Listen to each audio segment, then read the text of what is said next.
A News 13 investigation exposes serious fire code violations at Buncombe County schools. And tonight, a former electrician for the school district is blowing the whistle. He claims that he was told not to pull required permits and life safety issues were not inspected. Investigative reporter Mike Mason joins us now with a story that you will only see on News 13. Mike? Yeah, Darcel, Buncombe County has 42 public schools and more than 25,000 students. We inspected hundreds of safety records at every school for the past 2 years and uncovered disturbing details that led up to this alarming failure. As day breaks over Buncombe County, we begin our busy lives. Parents send their kids off to school. The last thing they should have to worry about is their child's safety. But a News 13 investigation found maybe they should. Well, they got safety issues. Okay. There's safety issues out there. To guarantee their safety? No, I can't. After reviewing hundreds of safety documents, we found fire code violations at many schools, noted right on the reports, inspection after inspection, things like emergency lighting and exit signs not working, year after year. Yeah. And the worst part, Couple of issues. we found electrical and fire safety work done at Buncombe schools before 2009 may not be up to code. So how do we know if anything prior to that was done properly? As of now, we don't know. We found dozens of classrooms throughout the district riddled with alarming failures. Fire Marshal Terry Gentry is responsible for inspecting each school twice a year. Despite this, we found many problems overlooked. Should have been serviced within the previous year, and it's been July 2011, so... That's a violation. Yeah. Exit signs and emergency lights were broken or not working for months. In some cases, even years. Just an oversight? Evidently on my part. The school district's maintenance department is also charged with inspecting fire alarm systems once a year. On their reports, workers noted issues such as the fire alarm pole station at Black Mountain Elementary not working in the cafeteria for 2 years. At Cane Creek Middle, batteries in 2 of the booster power supplies failed in 2011 and 2012. That could compromise the school's fire alarm system. If they don't correct it, then they will get, when I say a citation, there will be a monetary figure attached to it, to the school system. How long does it take for that to happen? Generally give them at least a year from the first time it's found to get it fixed. They had over a year, and it was right.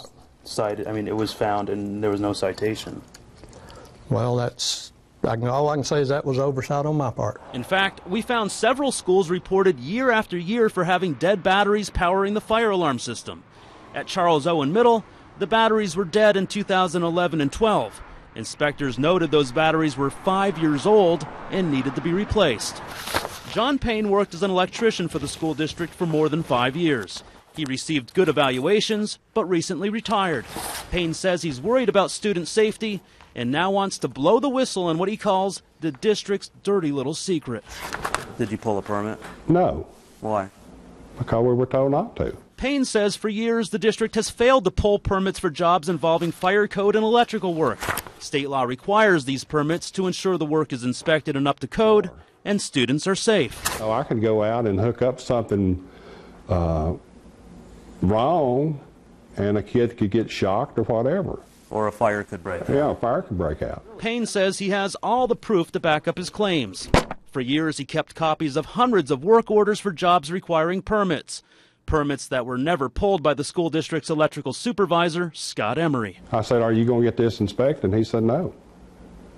So that's the reason that I actually kept records of jobs that I installed for my protection. Those jobs include things like installing a new power panel at Pisgah Elementary in 2009.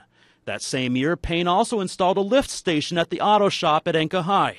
And in 2011, he rewired the greenhouse at T.C. Robertson, all without permits. What do you think about the allegations that electricians were told not to pull permits for jobs that would require permits?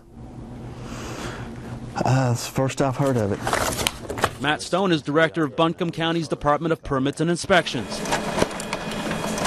After we gave him copies of the work orders, he confirmed permits were required for each of those jobs, but none were pulled. Payne says Emery specifically told him and his colleagues not to pull any permits. And I questioned him, in jobs that I would install. And there was other guys that questioned, why aren't we getting things inspected? And it was, we don't want them inspected. Scott Emery said that? Yeah.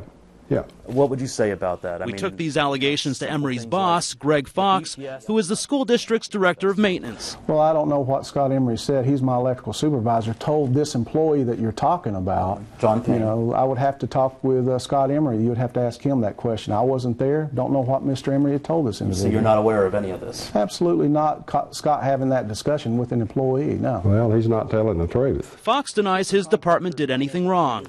It's something that will have to be decided by Stone's department. News 13 has since obtained more than 50 work orders for electrical work done in Buncombe schools, and since we're told they were all done without the required permits, we turned them into Matt Stone. He's now launching an investigation into the issues we uncovered. Knowing that there were no permits issued, permits were required though, right? On the ones you gave me, yes. Okay, so how was that handled? Well, as I asked you at that point in time, once we get these, then we'll go back and open them all up and start an investigation on all of them. And as we said, the county has now launched an investigation into the issues we exposed. If you'd like to see a list of the schools with repeat violations, go to our website and click news links. We also found more than a dozen private contractors who did work in the district without the required permits, and they now face hefty fines and discipline by the state.